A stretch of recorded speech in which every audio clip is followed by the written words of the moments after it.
जय श्री राम।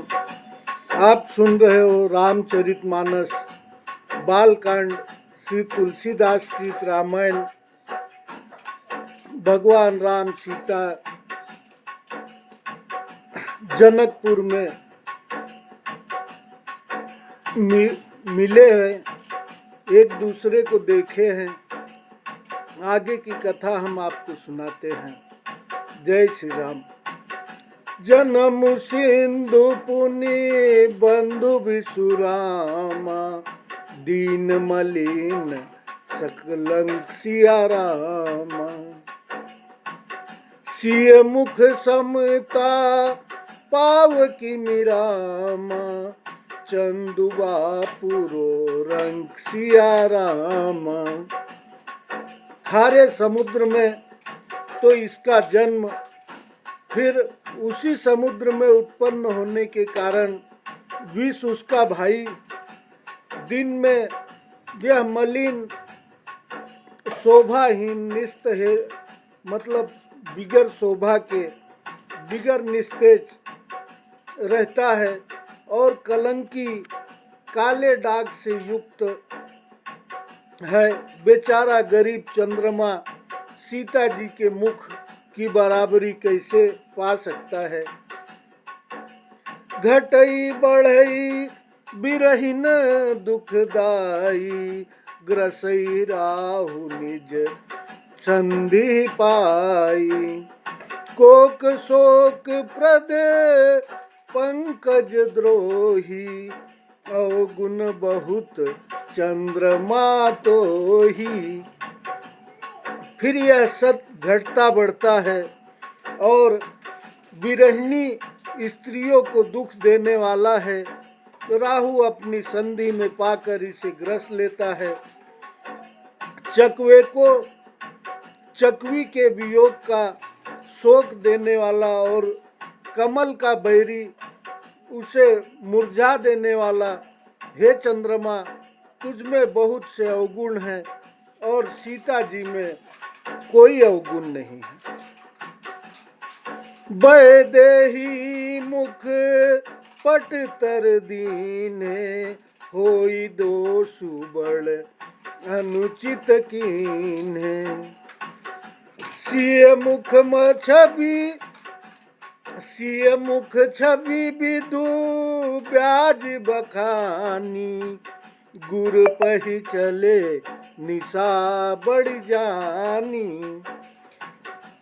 अतः जानकी जी के मुख की तुझे उपमा देने में बड़ा अनुचित कर्म करने का दोष लगेगा। इस प्रकार चंद्रमा के बहाने सीता जी के मुख की छवि का वर्णन करके बड़ी रात हो गई। जान वे गुरु जी के पास चले। करी मुनि चरण सरोज परामा, आयुष पाई कीन विश्रामा। विगत निसार गुनायक जाके, बंधु बिलो की कहन अस लागे। मुनि जी के चरण कमलों में प्रणाम करके आज्ञा पाकर उन्होंने विश्राम किया। रात बीतने पर श्री रघुनाथ जी जागे और भाई को देखकर ऐसा कहने लगे। उयऊ अरुण लोकहु ताता, पंकज कोक लोक सुखदाता। बोले लखन जोरी जुग पानी, प्रभु प्रभाव सूचक मृदुबानी। हे लक्ष्मण, देखो कमल, चक्रवाक और समस्त संसार को सुख देने वाला अरुणोदय मतलब सूर्य देव उदय हो चुके हैं। लक्ष्मण जी दोनों हाथ जोड़कर प्रभु के प्रभाव को सूचित करने वाली कोमल वाणी बोले। अरुणोदय सकुचे कुमुदरामा, उड़गन ज्योति मलिन सिया रामा।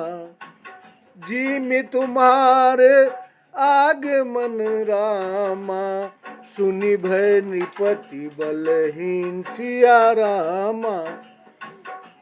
अरुणोदय, अरुण सूर्य भगवान का भी नाम है। अरुणोदय होने से कुमुदिनी सकुचा गई है और तारागणों का प्रकाश फीका पड़ गया। जिस प्रकार आपका आना सुनकर सब राजा बलहीन हो गए हैं।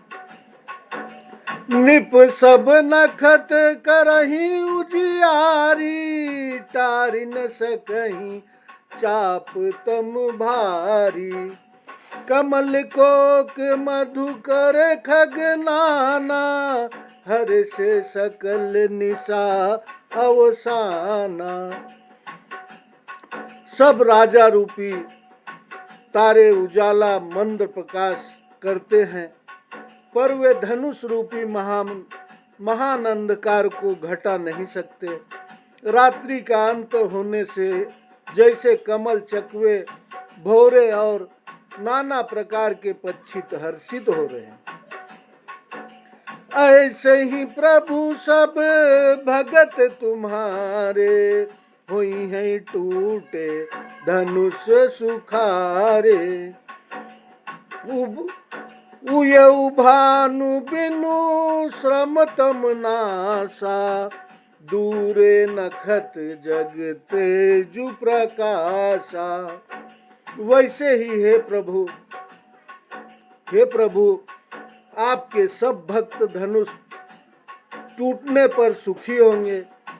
सूर्य उदय हुआ, बिना ही परिश्रम अंधकार नष्ट हो गया, तारे छिप गए, संसार में तेज का प्रकाश हो गया। रवि निज उदय ब्याज रघुराया, प्रभु प्रताप सब निपन दिखाया। तब भुज बल बल महिमा उद्घाटी, प्रगटी धनु विघटन परिपाटी। हे रघुनाथ जी, सूर्य ने अपने उदय के बहाने सब राजाओं को प्रभु आपका प्रताप दिखलाया है। आपकी भुजाओं के बल की महिमा को उद्घटित करके खोल कर दिखाने के लिए ही धनुष तोड़ने की यह पद्धति प्रकट हुई है। बंधु बचन सुनी प्रभु मुस्काने, होई सुचि सहज पुनीत नहाने। नित्य क्रिया करी गुरु पहियाए, चरण सरोज सुभग सिर नाए। भाई के वचन सुनकर प्रभु मुस्कुराए। फिर स्वभाव से ही पवित्र श्री राम जी ने शौच से निवृत्त होकर स्नान किया और नित्य कर्म करके वे गुरु जी के पास आए। आकर उन्होंने गुरु जी के सुंदर चरण कमलों में सिर नवाया।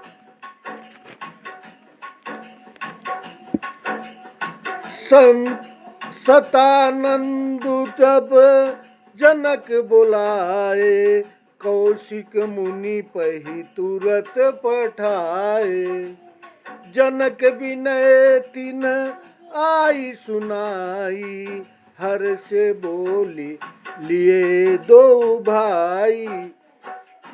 तब जनक जी ने सतानंद जी को बुलाया और उन्हें तुरंत ही विश्वामित्र मुनि के पास भेजा।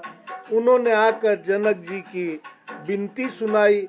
विश्वामित्र जी ने हर्षित होकर दोनों भाइयों को बुलाया। सतानंद पद बंदी प्रभु रामा, बैठे गुरु पाहि जाय सिया रामा। चलहु तात मुनि कहु तब रामा, पठवा जनक बुलाय सिया रामा। सतानंद जी के चरणों की वंदना करके प्रभु श्री रामचंद्र जी गुरु जी के पास जा बैठे। तब मुनि ने कहा, हे तात, चलो जनक जी बुला भेजा है। सिय सोअंबरु देखिए जाई, ईसु काहि धो देई बड़ाई। लखन कहा जस भाजन सोई, नाथ कृपा तब जा पर होई। चलकर सीता जी के स्वयंवर को देखना चाहिए। देखे ईश्वर किसको बड़ाई देते हैं, कौन धनुष तोड़ता है। लक्ष्मण जी ने कहा, हे नाथ, जिस पर आपकी कृपा होगी वही बड़ाई का पात्र होगा, धनुष तोड़ने का श्रेय उसी को प्राप्त होगा। हर से मुनि सब सुनी बरबानी, दीन आशीष सब ही सुख मानी। पुनि मुनि वृंद समेत कृपाला, देखन चले धनुष मखसाला। इस श्रेष्ठ वाणी को सुनकर सब मुनि प्रसन्न हुए, सभी ने सुख मानकर आशीर्वाद दिया। फिर मुनियों के समूह सहित कृपालु श्री रामचंद्र जी धनुष यज्ञशाला देखने चले। रंग भूमि आए दो भाई, अस सुधि सब पुरबासिन पाई। चले सकल गृह काज बिसारी, बाल जुबान जरठ नर नारी। दोनों भाई रंग भूमि में आए हैं। ऐसी खबर तब सब नगर निवासियों ने पाई। तब बालक जवान बूढ़े स्त्री पुरुष सभी घर और काम काज को भुलाकर चल दिए। देखी जनक भीड़ भय भारी, सुचि सेवक सब लिए हकारी। तुरत सकल लोगन पहि जाऊ, आसन उचित देऊ सब काहू। जब जनक जी ने देखा कि बड़ी भीड़ हो गई है, तब उन्होंने सब विश्वास पात्र सेवकों को बुलावा लिया और कहा, तुम लोग तुरंत सब लोगों के पास जाओ और सब किसी को यथा योग्य आसन देकर बैठाओ। कह मृदु बचन विनीत तिन्ह रामा, बैठारी नर नार सिया रामा।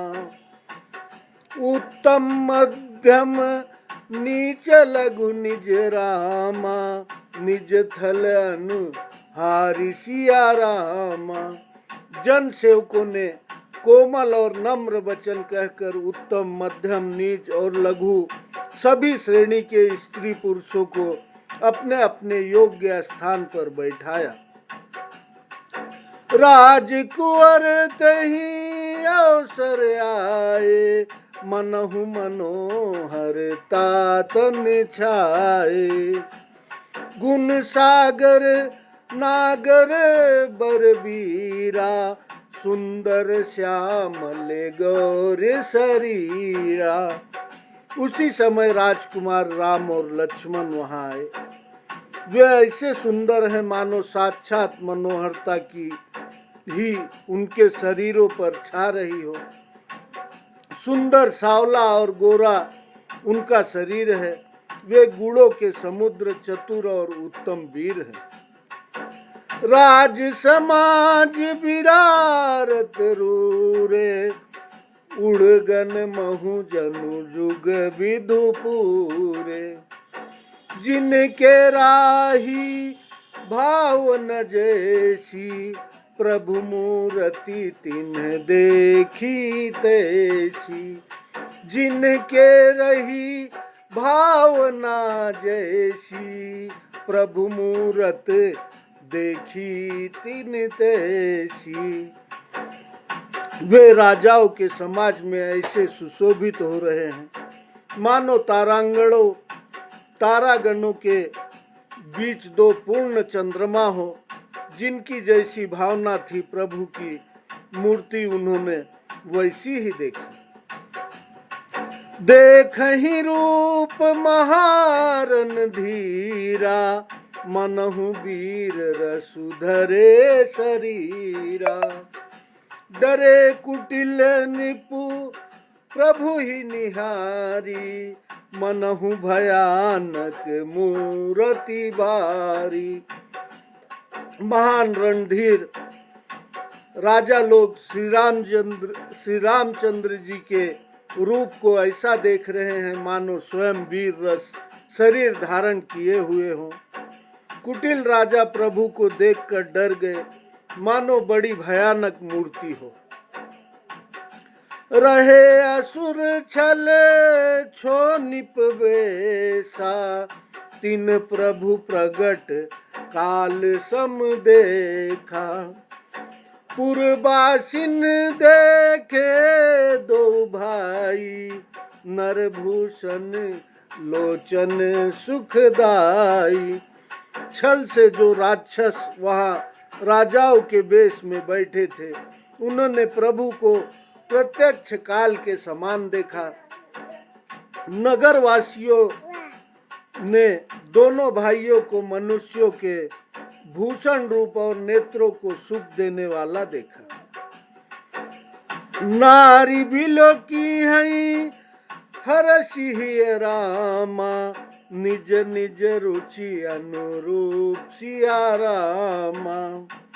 जनु सोहत सिंगार धरि रामा, मूर्ति परम अनूप सिया रामा। स्त्रियां हृदय में हर्षित होकर अपनी अपनी रुचि के अनुसार देख रही हैं, मानो श्रृंगार रस ही परम अनुरूप अनुपम मूर्ति धारण किए सुशोभित हो रहा हो। विदूषण प्रभु विराट में दिशा, बहुमुख कर पग लोचन शीशा। जनक जाति लोक ही कैसे, सजन सगे प्रिय लागहि जैसे। विद्वानों को प्रभु विराट रूप में दिखाई दे रहे, जिसके बहुत से मुंह हाथ पैर नेत्र और सिर हैं। जनक जी के सजाती कुटुंबी प्रभु को किस तरह कैसे प्रिय रूप में देख रहे हैं, जैसे सगे सज्जन संबंधी प्रिय लगते हैं। सहित विदेह बिलो कहीं रानी, शिशु सम प्रीति न जाति बखानी। जोगिन परम तत्व में भाषा, शांत शुद्ध सम सहज प्रकाशा। जनक समेत रानियां उन्हें अपने बच्चे के समान देख रही हैं। उनकी प्रीति का वर्णन नहीं किया जा सकता। योगियों को वे शांत शुद्ध सम और स्वतः प्रकाश परम तत्व के रूप में दिखे। हरि भगतन देखे दो भ्राता, इष्ट देव इव सब सुखदाता। राम ही चितव भाई जेहि सिया, सो स्नेह सुख नहीं कथनिया। हरि भक्तों ने दोनों भाइयों को सब सुखों के देने वाले इष्ट देव के समान देखा। सीता जी जिस भाव से श्री रामचंद्र जी को देख रही हैं, वह स्नेह और सुख तो कहने में ही नहीं आता। उर्वन भवती न कही सक सो, कवन प्रकार कहीं कबिद को। एहि विधि रहा जाई जस भाऊ, तेहि तस देखे कौशल्य राऊ। उस स्नेह और सुख का वे हृदय में अनुभव कर रही हैं, पर वे भी उसे कह नहीं सकती, फिर कोई कवि उसे किस प्रकार कह सकता है। इस प्रकार जिसका जैसा भाव है, भाव था, उसने कौशलाधीश रामचंद्र जी को वैसा ही देखा। राजत राज समाज महु रामा, कौशल राज किशोर सिया रामा। सुंदर श्यामल गोरितन रामा, विश्व विलोचन चोर सिया रामा।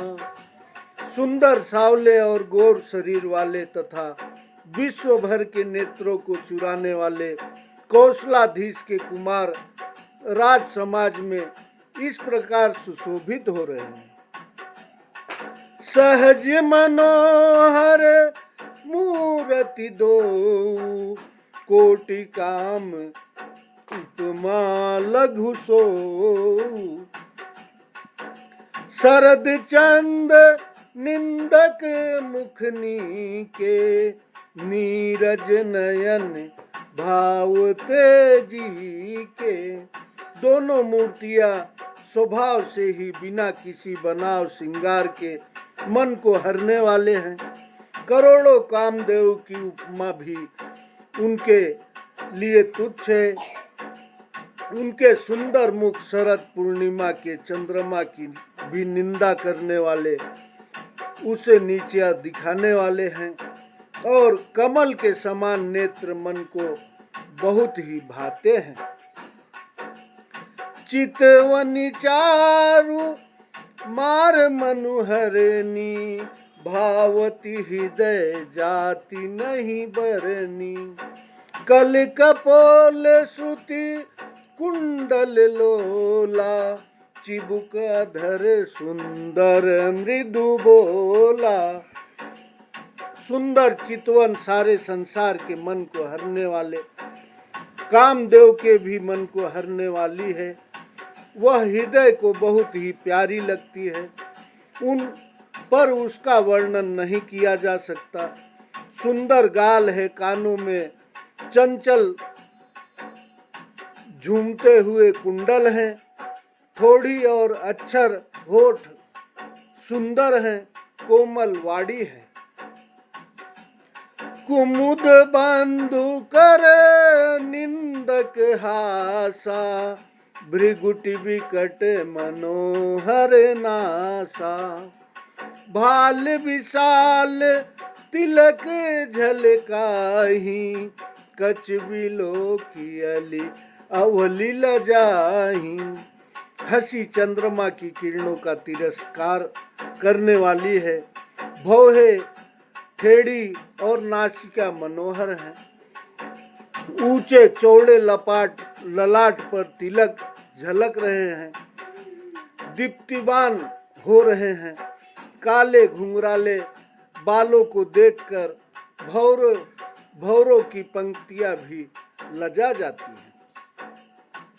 पीत चौतनी सिरनि सुहाई, कुसुम कली बीच बीच। जय हनुमान ज्ञान गुण सागर।